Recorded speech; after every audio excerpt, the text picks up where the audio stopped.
In the vast river of time, some secrets are buried beneath layers of yellow earth. Silent for millennia, others are carved onto hard bonds, waiting to be awakened. Today, we are here to decipher an artifact from over 3,000 years ago. It is not a gleaming bronze ritual vessel, nor a polished jade ornament, but a seemingly ordinary ox scapula, covered in fine cracks. It rests quietly in a museum display case. Yet it carries the most primal memory of Chinese civilization. This bone is the carrier of oracle bone script, the earliest mature writing system of China. Every carving is not a random scratch, but a code for communication between the Shang royal family and the gods. Every stroke records the breath and heartbeat of that distant era. When archaeologists first discovered these inscribed oracle bones at Yingsu and Nanyang, they realized this was not just an archaeological find, but a key to unlocking the gates of ancient China. These characters were not used to write poetry or prose, but for divination, a ritual that connected the human world with the heavens. Before making decisions on war, sacrifice, agriculture, illness, or even the weather, the Shang king would order the Shenren diviners to perform divination. They would take turtle plastrons or animal bones, drill holes, apply heat, and then interpret the cracks, omens, that appeared on the surface to determine fortune. Then, they would carve the date, the person involved, the event, the outcome, and even whether it came true, character by character, onto the bone, creating state archives. These archives cover everything. Will it rain tomorrow? Will we be victorious in battle? Is the king's toothache better? Did Fu Ha give birth safely? It is these seemingly trivial records that have pieced together an incredibly vivid portrait of Shang society. From them, we see the cruelty of war and the rise and fall of agriculture, the majesty of royal power and the prayers of ordinary people. The oracle bone, this artifact from antiquity, has not only preserved the memory of the Shang Dynasty, but has also pushed the verified history of China back by approximately 1,000 years. It proves that long before Confucius and Laozi, before the compilation of the Book of Songs and the Book of Documents, Chinese civilization already possessed a mature writing system and had begun to record history and contemplate the universe through writing. These ancient symbols recorded wars and peace, harvests and famines, the ambitions of kings, and the prayers of common people. They are the key to unlocking the gates of the Shang Dynasty. Now, let us travel back through 3,000 years of time, to an era where bronze and oracle bones intertwined, to explore the rise and glory of a great dynasty. Our story begins on the vast plains of the middle and lower reaches of the Yellow River. At the end of the Xia Dynasty, a tribe named Shang quietly rose to prominence here. They worshipped the Lord on high and their ancestors. Fearing the power of nature, Tong, the leader of the Shang tribe, was a visionary and benevolent ruler. Witnessing the tyranny of Ya, the last king of Xia, which brought immense suffering to the people, Tong rose up in accordance with the mandate of heaven and launched a campaign against Xia. In the Battle of Mingshao, the Shang army swept away the Xia forces, ending the rule of the Xia dynasty and establishing the second dynasty in Chinese history, the Shang dynasty. Tong knew well that conquering a kingdom is easy, but governing it is hard. He established the philosophy of ruling by virtue to match heaven, believing that a monarch's power was granted by heaven, but only a virtuous ruler could hold on to it for long. This concept of the mandate of heaven not only stabilized the early rule of the Shang, but also became the cornerstone of Chinese political philosophy for the next 3 millennia. However, the early history of the Shang dynasty was not without its challenges. Due to an imperfect succession system and frequent floods, the capital of the Shang dynasty was moved multiple times during the first 300 years of its existence. The people suffered greatly, and the national power was consequently weakened. This situation was not totally changed until the reign of the 20th monarch, Peng Zheng was a resolute and strong-willed monarch. To break free from the constraints of the old aristocracy and the threat of natural disasters, he overcame all opposition and decided to move the capital to Yin, present-day Yan, Henan. This migration was a turning point in Shang history. From then on, the capital was fixed, and political, economic, and cultural development began to flourish. Therefore, the Shang Dynasty is also known in history as the Yin Shang, or the Great City of Shang. On the land of Yingsu, the people of Shang created an astonishing civilization.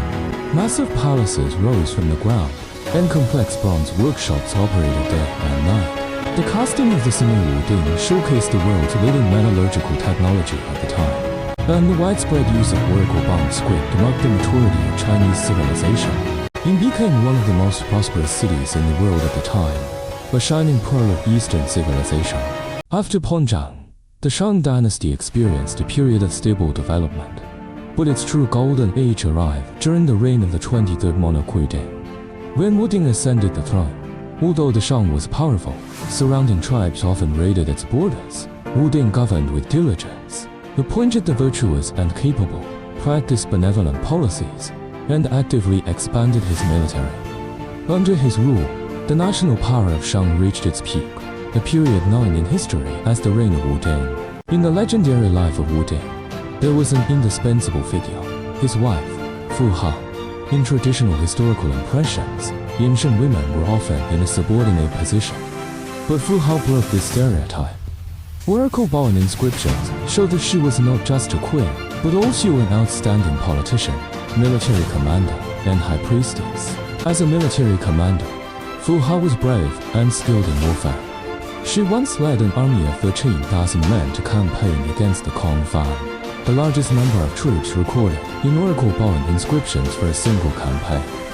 Holding a massive bronze battle axe Yue, she commanded with ease and achieved a decisive victory, making great contributions to the expansion of the Shang Dynasty. She was not only Wuding's beloved wife, but also his most capable right-hand woman. Wuding's love for Fu Hao was deep and sincere.